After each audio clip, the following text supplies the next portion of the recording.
Jesus, I don't know what to do. I'm discombobulated. I lost my glasses and can't figure out what this is even. Is it a computer? Is it a laptop? You know, I still type on a typewriter from 1946. You know, I heard about a new service that I wanted to tell you about. It's called TakeTake.com. My therapist has often subscribed to that kind of philosophy. Tells me to come 5 times a week, and all he does is take. But in this case, TakeTake.com is a new startup, you know, and it's a startup where you can talk about, you know, all your favorite products and services, and my toaster is against me again. You know, I love places where you can share information because, you know, otherwise we're in a godless universe, and what good is that, you know? I mean, everybody will be dead, you know, and then won't be able to get along with products. But right now, TakeTake.com is ready to take your invitation. They'll give you an invitation, I'm sorry, and they will ask you to join, and then you can start sharing information about products of all kinds, and maybe it'll just put pressure, you know, on people, designers and manufacturers to make better products. And to make anything in the United States would be a, you know, like a complete miracle at this point. So try TakeTake.com, and in the meantime, I'll try to figure out where to go on the computer.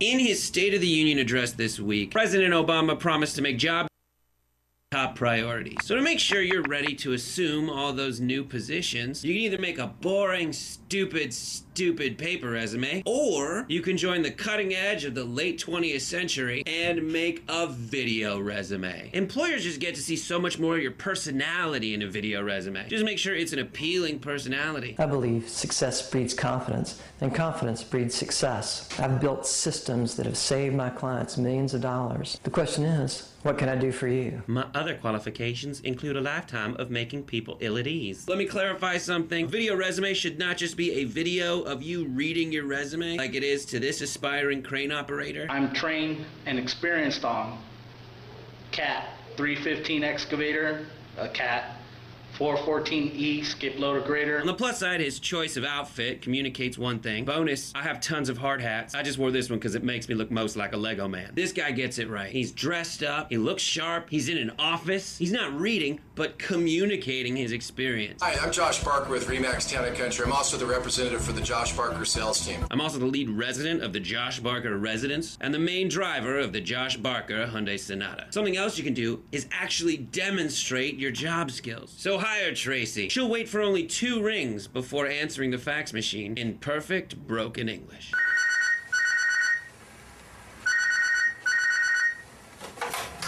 Hello, this is Tracy Liu. Tracy is born to be employed. This woman does something smart and promises results. Tracy is a lifetime experienced salesperson. If you hire me, you will get this and this. Hire Tracy. She'll deliver the men's room guy in front of a chart and a table full of Australian hundreds. You hired. There's a lot to learn from this polite gentleman. My objective is to obtain a position as an adult-level English teacher in a friendly and supportive What does he keep looking at? He didn't do that while I was Skyping him, did he? Look over here! Look over here! Look down! Look down at this! Does this look swollen? Does this look swollen to you? Well, I hope that helps you land your dream job. If you want to upload your own video resume, go to this website. And thanks to a lot like... Good evening, ladies and gentlemen. Welcome to Los Angeles. Welcome to This Week in Comedy. I'm your host, Ed Krasnick, and it's a very exciting time, a very exciting show tonight. We have for you the host of a great satirical news program, I think Thursday nights at 11. You can see it on Current TV. His name is Brett Erlich, very talented young man. Also, we're going to talk to him about his background as a Shakespearean actor. So that should be pretty interesting.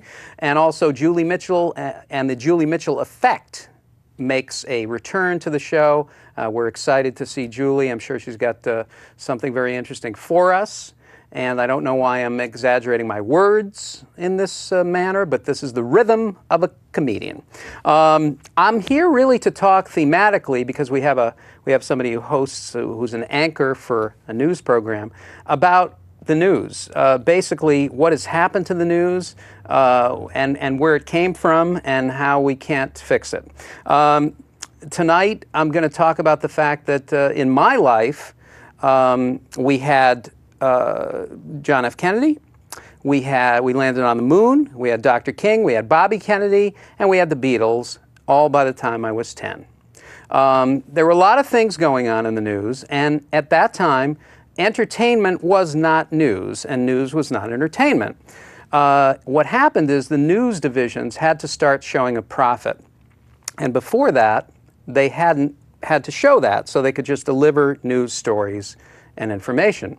And I can remember Walter Cronkite being a little kid watching a soap opera. I was 3, 4 years old. I can remember As the World Turns, or as I call it now, my program.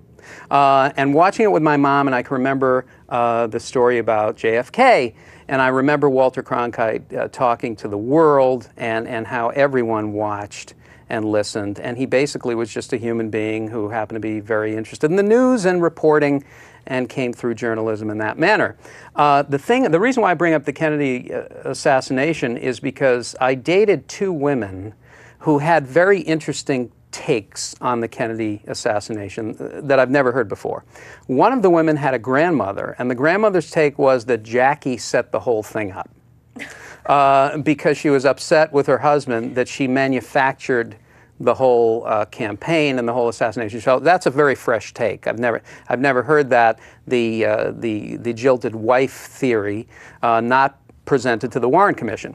And then the other one that I loved, it was someone that I had dated, their mom. Their mom was going to the bathroom at the time that the assassination happened, and she had the forethought to actually think, oh my God, I'm going to the bathroom, and if people ask me where I was, I don't want to tell them that I was on the toilet. So she immediately jettisoned herself from the pot. That to me is genius level thinking. That's a stage 7. That's a DEFCON 8. So that is kind of interesting to me about the Kennedy assassination. And I'll tell you, the other thing is the movie Network. If you haven't seen it, I'm sure you have. Patty Chayefsky wrote this movie Network. I think it came out in like 74 or 75. And it was really about the way television is today. It had reality overtones, reality TV, and game, and it made the news into entertainment. And I remember watching it in the theater, and everybody was laughing their heads off because they could not conceive of a world where that kind of programming would happen to television at that time. And if you watched it today, it would look like a documentary. It really would. The thing is, you know, I recently had to, the reason why I'm bringing all of this up about news is I had to write a sample for a show, a talk show, and I had to go through all the websites, all of the entertainment news websites. And of course, you want to throw up. I had to go through TMZ and the delisted and all of these kinds of sites, and you see stories that have the same weight as what's going on in Egypt. You see that Puff Daddy is going to be sued for $1 zillion, which is kind of a funny story, but it carries the same weight as what's going on in Egypt, what's going on in Afghanistan and around the world. So I had to write some of these jokes, and I thought I would just read a couple of the things that I came up with. This is what you have to do. You comb through and you try to relate to what's going on. The first thing is the Oscars, of course, the Academy Awards coming up, 83rd annual. And there's going to be many, many spray tans. And due to the many spray tans, it's one of the few nights that you can actually see people that are brown with envy. Brown with envy. Thank you so much. Okay, let's go to this one. This is called, let's see, the State of the Union, of course, happened.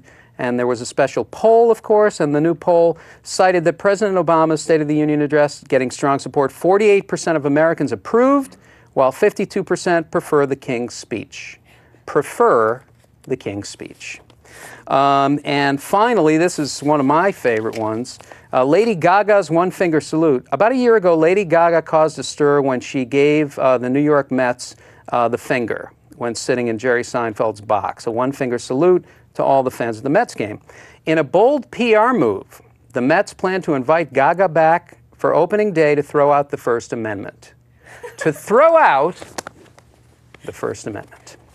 All right, that's my, you know, I have a lot of, I'll be reading some more as the show goes on. But right now, it is my sincere pleasure to welcome back a lady who needs no introduction, a lady who has a certain kind of effect on people, an actress, a singer-songwriter, a ballerina, a cake maker, and someone who guest starred on House not 2 weeks ago.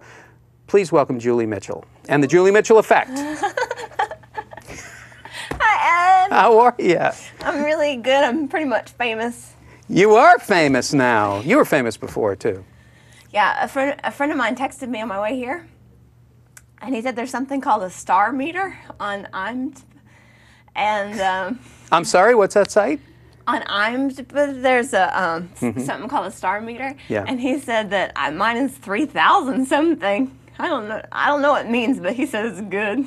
Wow, 3,000 is very high. Yeah. Yeah. Yeah, it wasn't 3,000. It was higher. It was like 3,500. I didn't memorize it because I don't know, but I'm still excited. You should be excited. You got a lot going on. Did you get a lot of positive feedback from your appearance on House? I did. It was fun because all my friends in Texas and people I went to elementary school with, and they were like, "I saw you on my television." I said, "Yeah, heck yeah, you did." It sounds like a nice exchange, like you had a real connection with those people from the past. I did. Nobody out here cares because half my friends have been on House, but back home a lot of people cared. So I should probably move back while I'm hot. I understand that philosophy. That really is really true. Well, it was great. You did a great job on the show. Thanks, it was very Ed. exciting to see you on the show. Thank you. I have not been on House. I have been on this old house. I was actually buried under this old house. So. Oh, ouch. No, I'm up now. Okay. So now what's going on in your world? What's going on? Now you brought props today, which I've never seen before. You don't usually bring props. Well, I made something called a dream board for February, because that's the month that starts on Tuesday. And dream board's this thing where you cut out things from magazines, and it's like the goals that you want to accomplish. Sure. So for February, I wanted to get a rainbow, and I wanted to make my husband look like a gladiator, and I wanted to make everybody happy and do that pose, that yoga pose upside down. Oh, yeah. I wanted to eat some au gratin potatoes and be crowd-pleasing, or be crowd-pleasing beef supper. You could do that, too. You blended them. But then it just got really hard, Ed, because that's a lot of hard stuff. It's hard to be a rainbow, and I can't make my husband look like that overnight. And then I thought, it's hard to be clear what you want, but I know for sure what I don't want. So I really turned my dream board into a don't board. You know, that's also an interesting idea. You can get what you want by deciding what to let go of. What you don't want. What you don't want. So definitely don't want to be in a porn. Oh, is that a porn? That looks like a bra ad. It was a Victoria's Secret bra ad. Right, it is porn. That bra's $28.50, and I sure don't want to do porn for $28.50. You and, well, a lot of people, well, maybe a lot of people, maybe not. But yeah, now, so this basically is what you do not want. Yeah, it's what I do not want. Okay. I do not want to be in a porn. Okay. Those are horses, but I'm going to pretend that they're donkeys and say I do not want to be a jackass. That girl's possessed. I don't want to be possessed. She's literally flying through the air. Yep. There's some people in prison. I don't want to be in prison. Right. Actually, Mary Tyler Moore and Betty White. I would like to be them, but not even if it meant I went to prison. Are they actually in prison there? Yeah. Yeah. Oh, yeah, they are. It's from a show. Oh, okay. That woman's dressed like a panda. I don't want to work at an amusement park again. That's a bridge I drew fire on because I don't want to burn bridges. I love that. That's two people holding on to each other, and I do not want to be clingy. That's a woman who lost 160 pounds. I do not want to find her 160 pounds. Okay. That's a fire. I don't want to get fired, Ed. Oh, I love it. I love how you've taken these, you've done something that's really helpful, which is you've taken images out of yourself, and now you can focus on that vision of what you don't want, I can bring to fruition what I don't want. And that's a lot easier. It's a lot easier to not go to jail than to do a yoga pose. You know, I suppose you're probably right about that. Yeah. And I think that this man is probably angry about not getting something that he did want. If he had used your philosophy, he wouldn't have had this, and he wouldn't have had that. Yeah, but he has nice abs. Well, listen, that's because he works really hard. You know, you don't want to work that. No one wants to work that Nobody hard. wants to work that hard. So what are you doing now, Frank? Working on my abs. How about now? Working on my abs. Still going. Yep. Still working. What are you doing to sleep? Working on my. Now that's a great idea, and it's something. You know, I did an image map. I guess they call them different things, but it's the same thing. Yeah. And mine had Oprah and a house in Connecticut, and Oprah I think was in the house, and she was like doing this. She was like waving at me. And then I'm a little boy in the thing, and I have a picnic basket. So you want Oprah to be your mom? I think so. Okay. Yeah. Well, that's a good goal, Ed. Good luck with that. This is great. Now, Thanks. Julie, good luck with all the things that you don't want, getting all the things that you don't I'll want. let you know if I don't get them. And you know what? I have a feeling you're going to get the things that you do want. Oh, thanks. Once I figure out what those are. I can help you with that because I have a very strong vision for you. It involves Oprah and a house in Connecticut. Okay. Okay, Ed. I guess your vision for me is better than none at all. Julie Mitchell, everybody, the Julie Mitchell Effect. And we will check in with you next week, and thank you so much for putting that together. I love props. I love visual aids. Yeah, me too. All right. Julie Mitchell, everybody. And right now, our guest tonight, our special guest is Brett Erlich, who is the anchor of a show called InfoMania, which you can see Thursday nights at 11 on Current TV. Right now, let's take a look at one of Brett's clips, one of his videos, and then we're going to be joined by Brett Erlich. So Saw 3D comes out this weekend. It's the 7th movie in the Saw franchise, and it's a surprisingly complicated franchise, right, Fox? Yeah, so to ensure that you are up to speed, we wrote a little song about the most important plot points, specifically how everybody is brutally murdered. Are you ready for a song? People get impaled, burned, shot with a gun, shot with a slightly smaller gun, beaten with a toilet seat, then left to rot for eternity. That's Saw 1. Killed by a helmet made of spikes, shot, burned, killed in a fight, box of razors, hacksaw blade, then left to rot for eternity. That's Saw 2. You want to do the rest of them? Yeah! Chain, bled, froze, shot, maimed, trapped, choked, shot. Shot, sawed, shot, beaten, dismembered, stabbed, beaten. Shot, cut, bombed, stabbed, crushed, swished, speared. Shotgun carousel, shotgun carousel, shotgun carousel, shotgun carousel. Shot, shot, shot. And set on fire. And just when the death toll couldn't get higher. And there were no more ways to make you cringe. This guy gets shot with acid via syringe. Oh, and I need to know that. Oh, God. Ladies and gentlemen, welcome back to This Week in Comedy. And you've seen just a very funny video from our guest tonight, who is the anchor, the host, the glue, a gentleman who started out, I believe, at Stanford studying Shakespeare and other things. And of course, that bridges right to hosting a comedy news program on Current TV. Right. Say hello to Brett Erlich, everybody. Hi. Brett? Thanks for having me on. All right. Okay. It's a pleasure to have you. Now let's get right down to business. Bring it. I'll sit and thus. What the hell happened? No. You're at Stanford. Yes. You're studying Shakespeare. Yes. Okay. Yes. Take us through the bridge. Take us over the bridge. There is no bridge. There's no bridge. There is a long portion of time in which I am avoiding declaring my major. Right. And I'm studying all different kinds of stuff. Right. And I had an RA who's like, you want to start the Shakespeare Society? I'm like, sure, that sounds fun. He's the best, right? We should do that. And so I did that, and then I graduated from college and came down to home, Los Angeles, this area. From the Valley, it's close enough. Okay. And then I'm just, I was going to take a job at this thing called Shakespeare by the Sea. Holy cow. And, you know, that voice of reason was like, don't do that. You're not going to make any money.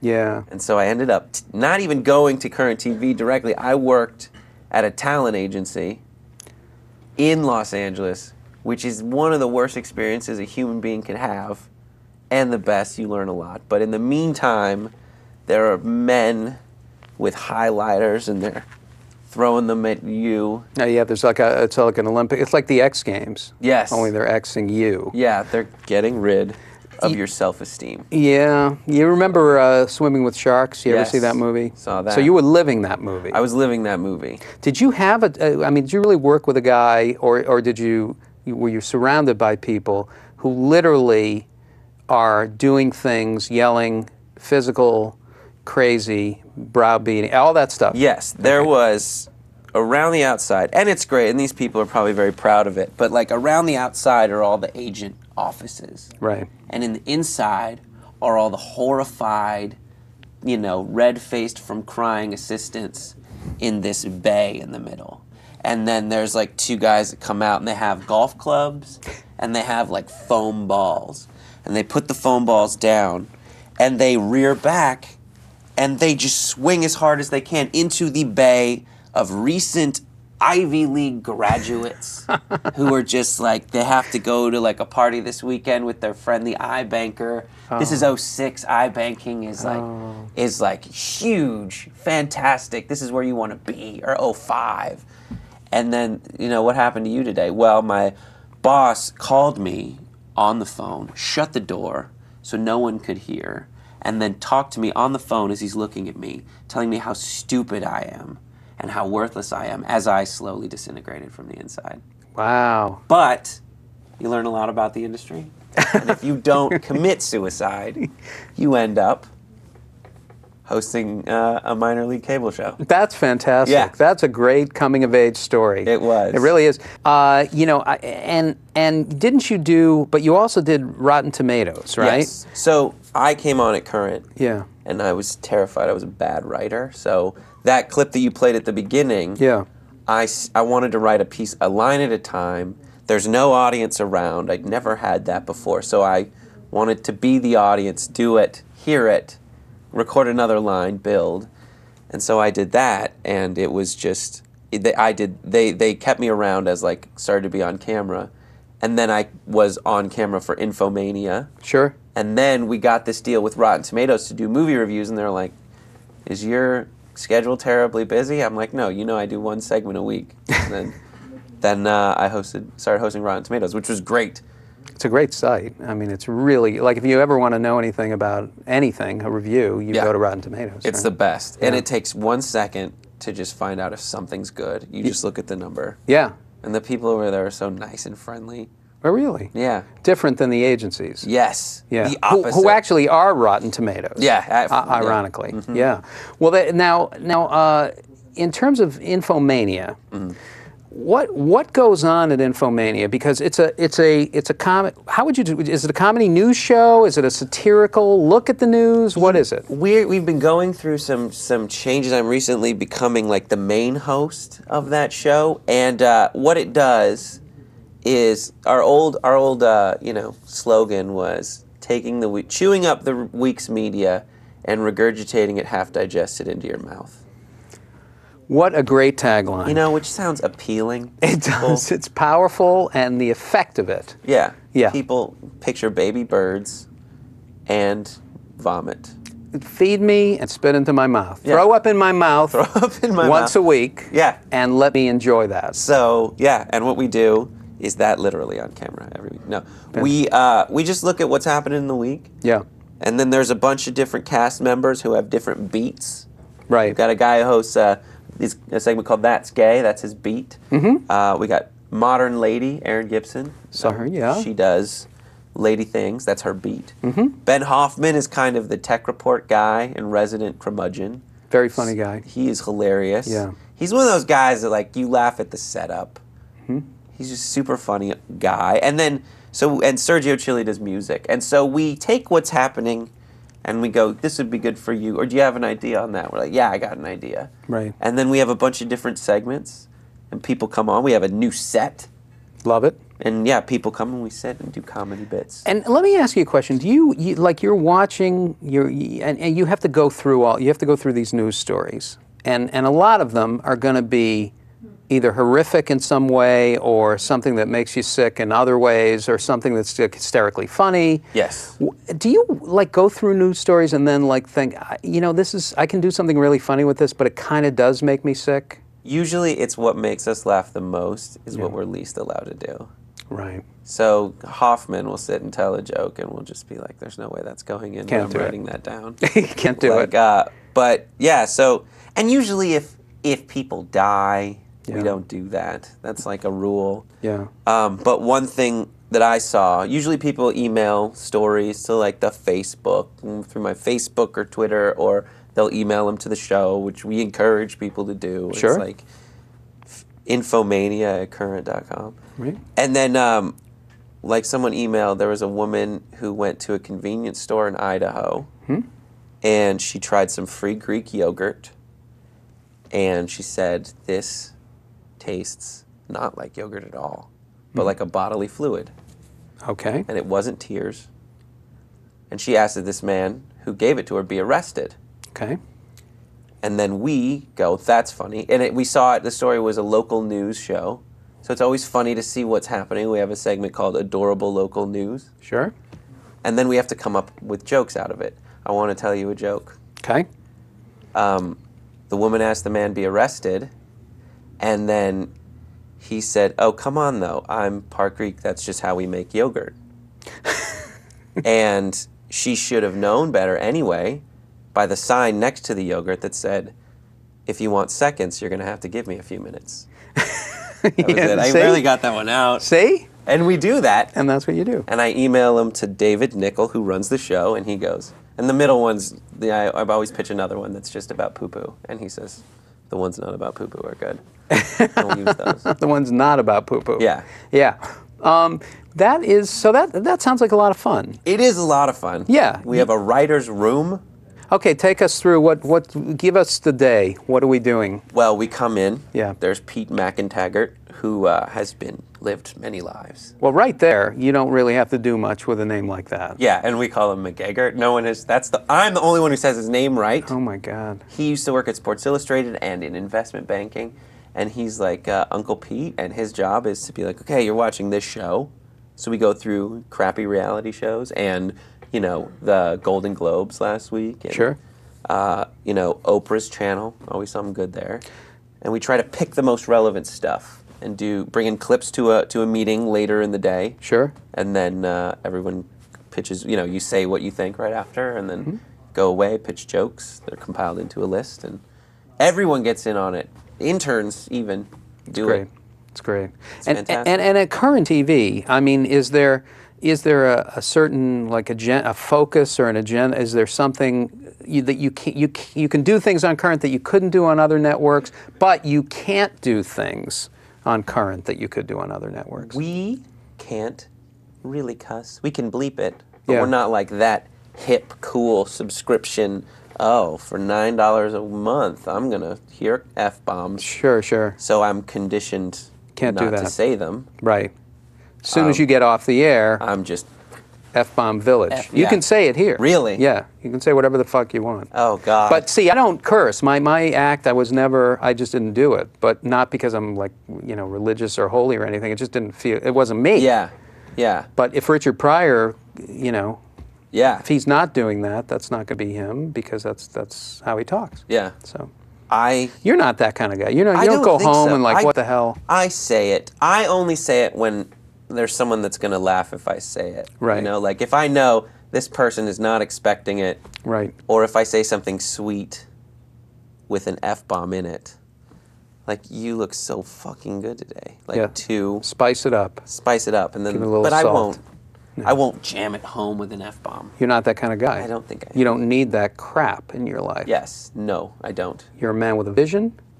I eschew it. You eschew it. I eschew it. You're a man. You're a man. Yes. You're a man who said no to Shakespeare by the Sea. Yes. You don't need it. A lot of people need it. I need it though. I need that. Yeah. in the shower. Yeah. Which is, I'll be fully clothed in the shower. Okay, sir. And I'll just find myself saying a sonnet. Yeah. And that's so great. It's great that you can do that and then not have to rely on that to make your living. Yes, exactly. So few shower sonnet sayers are making the kind of money that they deserve. No, just 6 or 7, really. In the world. In the world. Yeah. But now, okay, so at InfoMania, so we're doing this at InfoMania.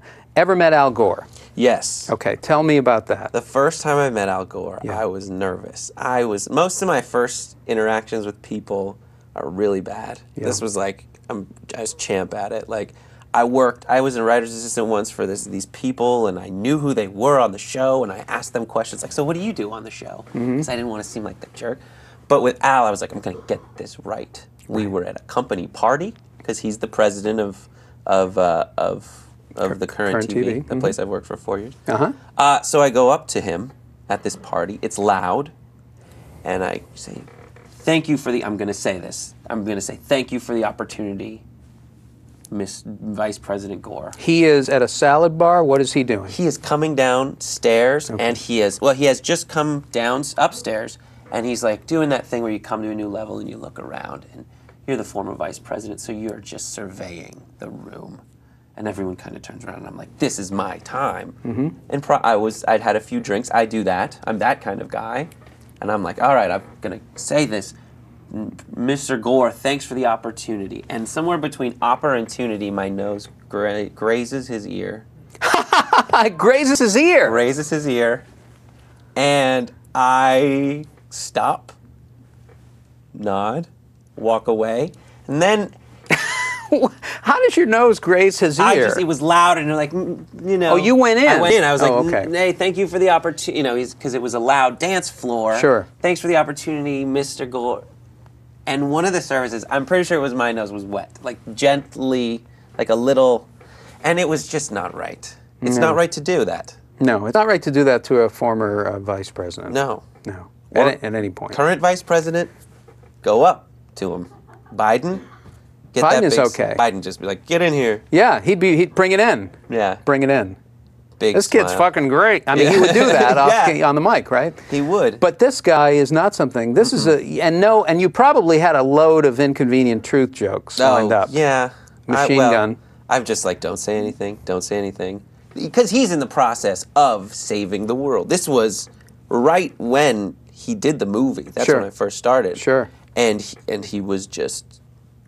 This is the guy. Yeah. And I just touched this guy's ear with my nose. And since then? Since then, I've seen him a couple times. I saw him in New York once.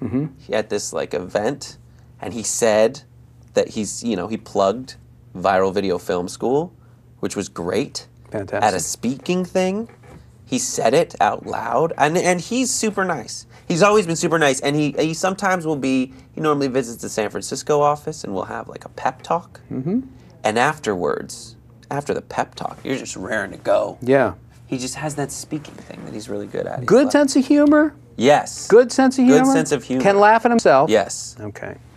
He's good. And then he's like, "You guys are doing great, and let's go take him down." He does that thing. He goes, "Ah, let's go take him down." Take him down. Wow. You know, his old catchphrase. Let's go take him down. Ah. Sure.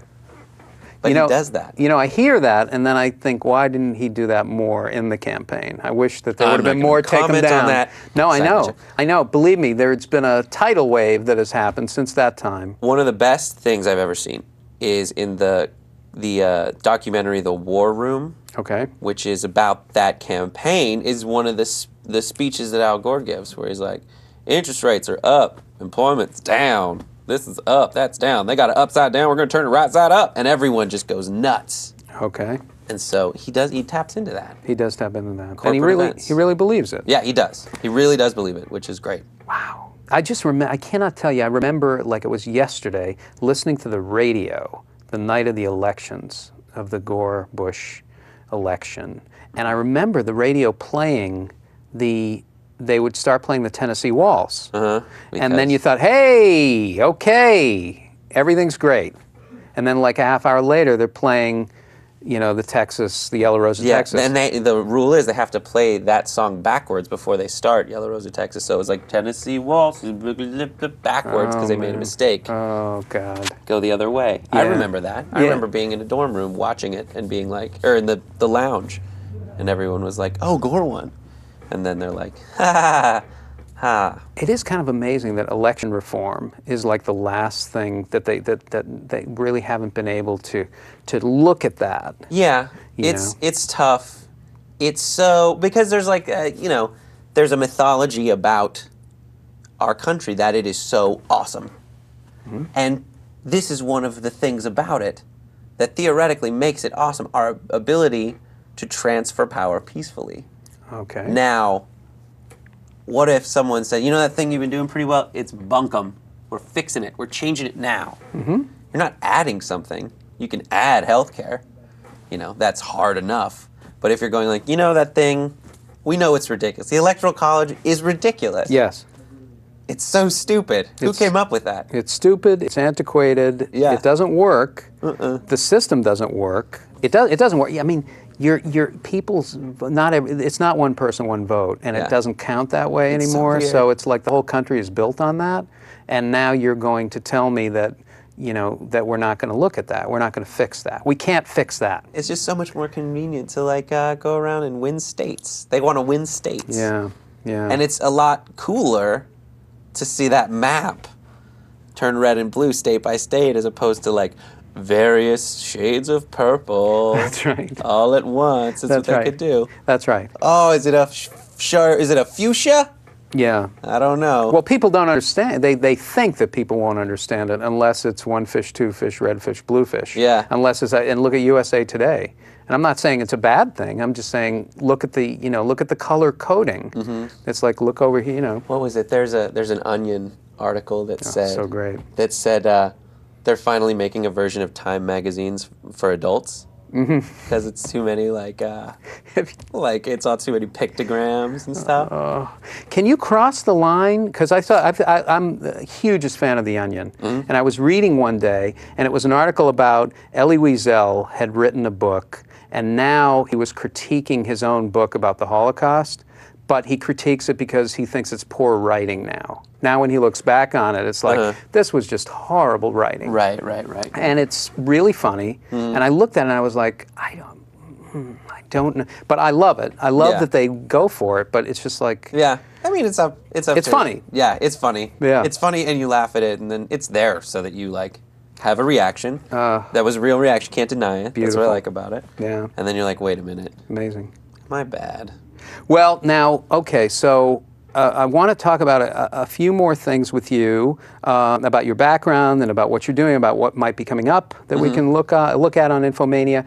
But I want to show this clip that's, you know, I'm a big fan of the beginnings of TV, where TV was live. I mean, it was meant to be live, come right into your living room, and you had evidence of mistakes and human beings, and they were like you, and it was performing, but it wasn't technology. It was just coming through the camera.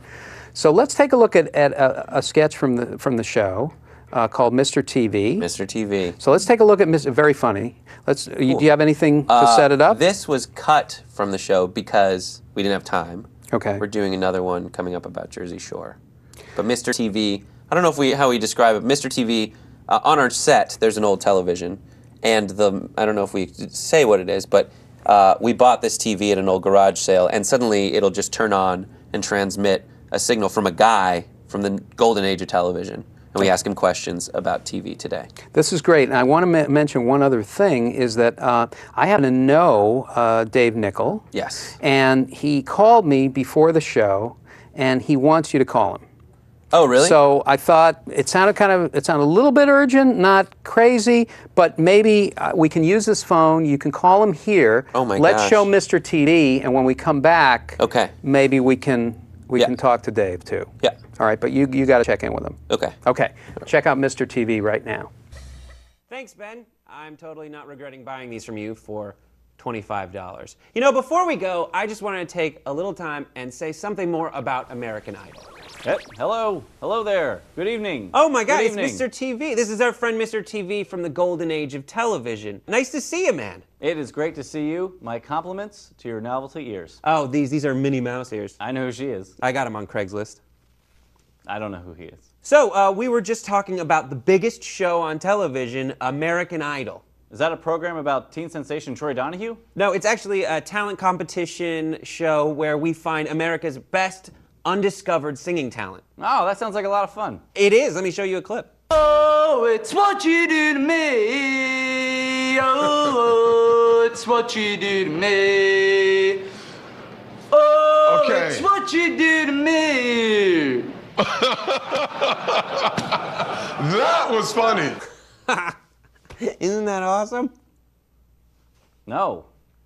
I'm sorry, I thought that was a talent competition. That person wasn't talented, and they seemed a little slow. Well, actually, no, they eventually get to the talented people, but in the early episodes, they just bring on borderline mentally incapacitated people and let them sing horribly off key for our own amusement. It's pretty funny, because they think they can, but they can't.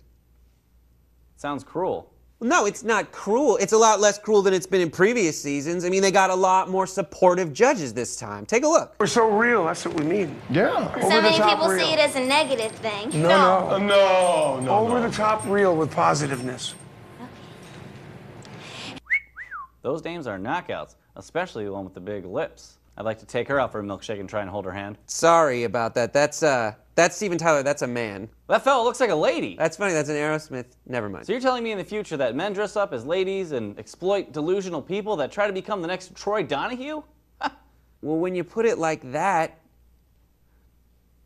Are there flying cars? They're everywhere. All right. I know. Okay, ladies and gentlemen, welcome back. That was hysterical. That was Mr. TV, and television has changed a lot since the beginning, and I hope we can go back to the beginning because we have to erase a lot of the crap that's been done.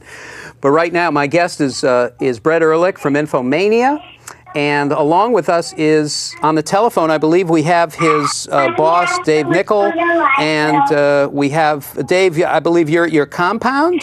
I'm at my compound reading Fancy Nancy books and trying to get my other kid to go to bed.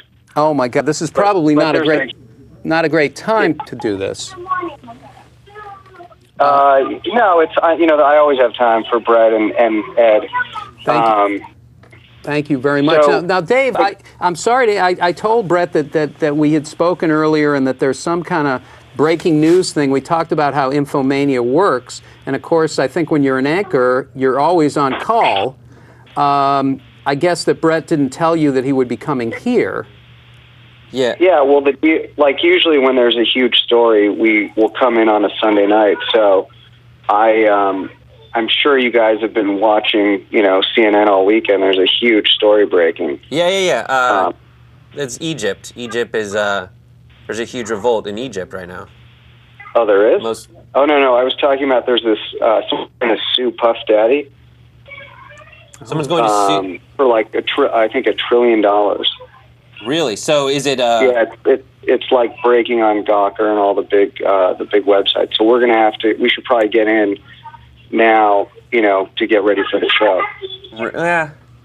Oh, I understand that's a huge story, but this is the big time here. Well, I don't understand what are you doing? Ed, Where are Ed. Ed and you guys go way back. I just don't. If I leave, he looks like the kind that might cry. I just want to remind everybody that I'm sitting right here. Ed, I'm sorry about that. I didn't realize you were still alive. The last time I saw you was at the Friars Club, and I figured everyone who was a member had died. You know what? You're right. In some sense, we have died. I believe our spirit has died, if nothing else. Everyone was dead in that room when you were there, by the way.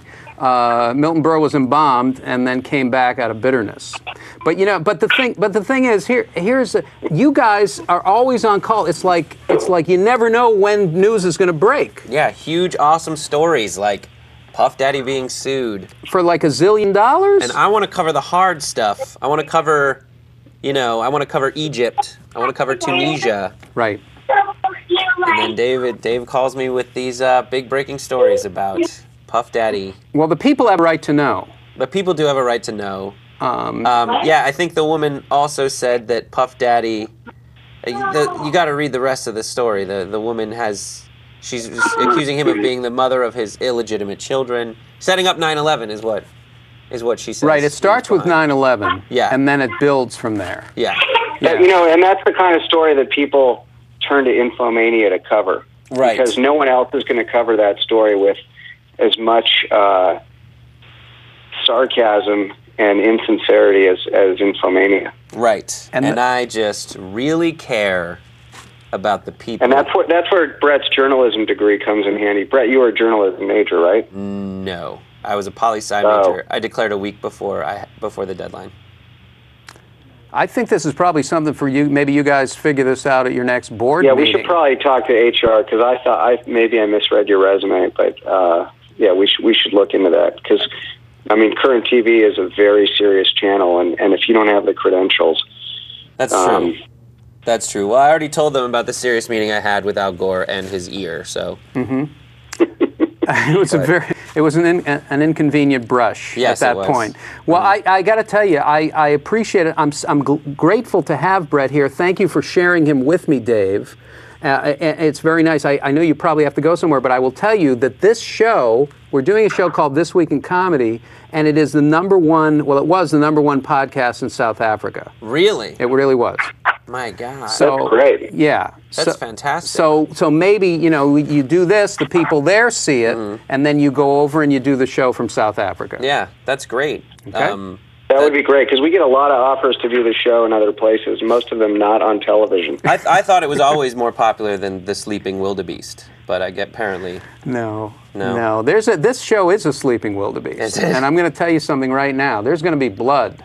No, I really appreciate you sharing him with us, and we're going to, as soon as this is over, our interview, you're going where? Downtown to. Downtown, yeah. And Ed, I just want to thank you because we appreciate all the support we can get over at InfoMania. We're just a little shack of television writers and producers, and we're always doing our best to get out there. So we appreciate the support.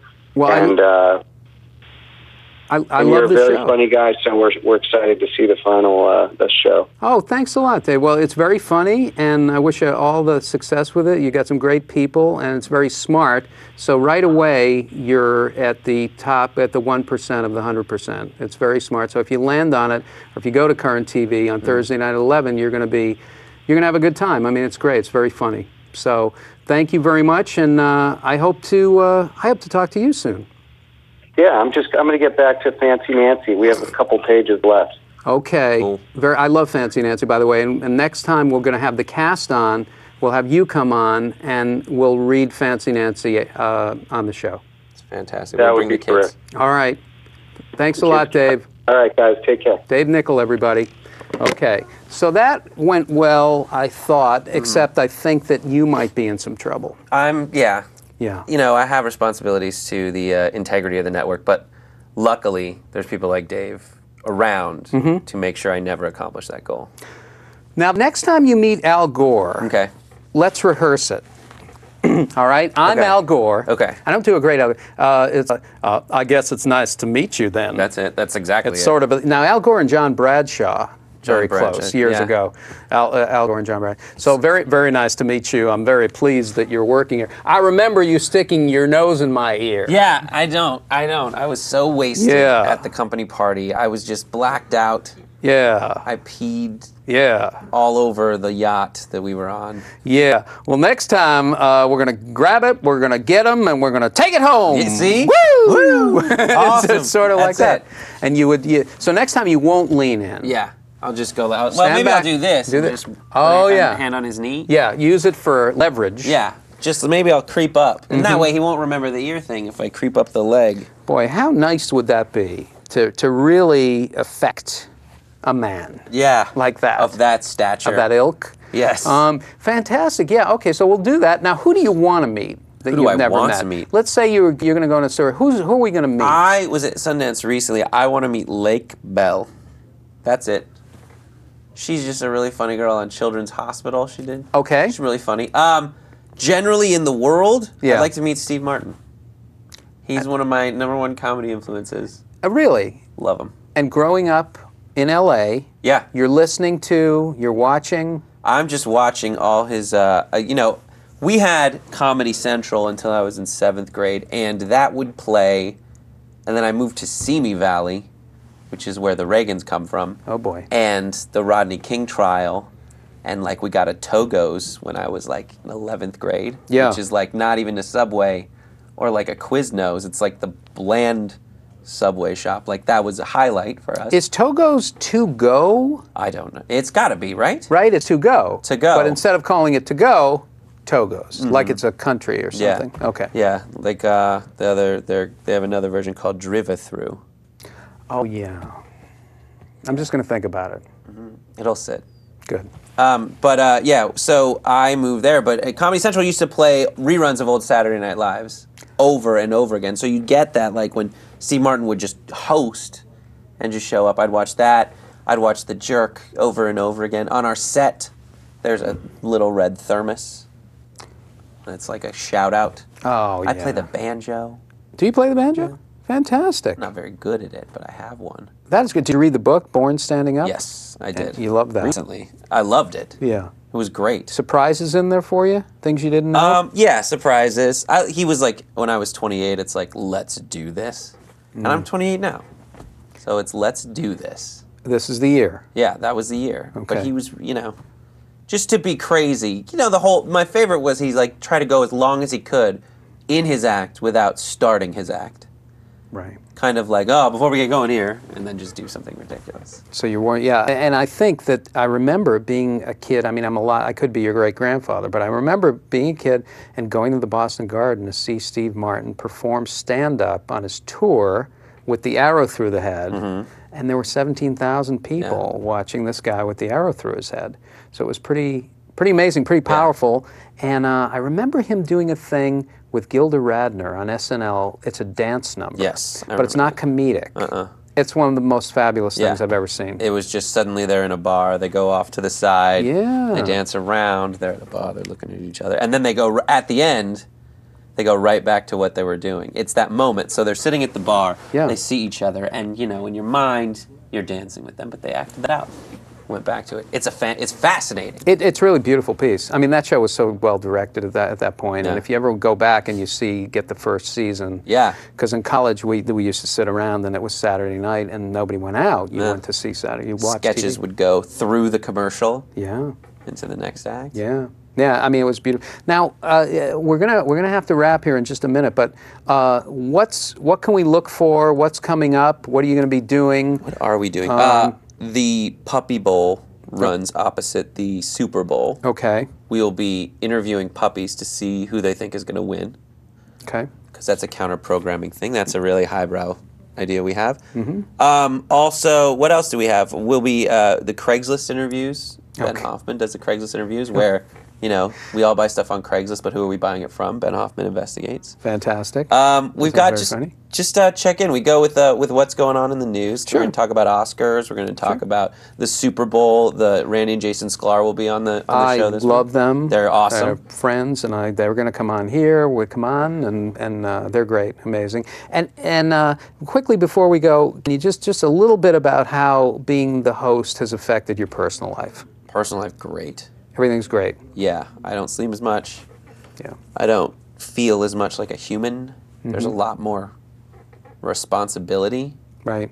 And personally, I've just got out of a relationship, so got out of one. Right. So there's a lot of dog custody issues in the middle of it. It's rough. That's what my dog says. Yeah, I'm sorry that he's going through that. Yeah. Next time, when you come back, you're going to bring the cast with you. I would love that. And we'll have a couch. We'll have a place for people to sit. We used to have a couch. We've sort of changed formats a little bit. Maybe everybody could sit. Maybe everybody could sit on, you know, like that'd be great. One arm and then one arm. Yeah, that'd be great. I just want to be near everyone. Yeah. This would be great. We'll just have Sergio off to the side. He's little. We don't need, you know, just put him in the back. Fine. A pleasure meeting you, and I'm not going to forget the image of you touching Al Gore's ear with your nose. Thank you. That's not going to go away. Okay? So thank you to Brett Erlich. Thanks, Brett. Thank you for having me. Appreciate it. And you'll come back on, and you got to watch InfoMania on Current TV Thursday nights at 11. Yes. Okay? And also go to infomania.com to see... Or current.com/infomania. Do it again. current.com/infomania to see clips from the show and information on how to watch it. Fantastic.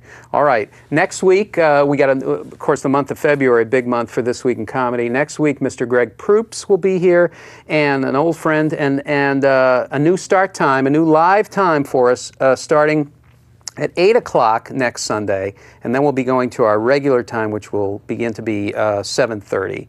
I'll see if I can make it more complicated for you as the days go by. I'm Ed Krasnick. Keep coming back. It works if you work it.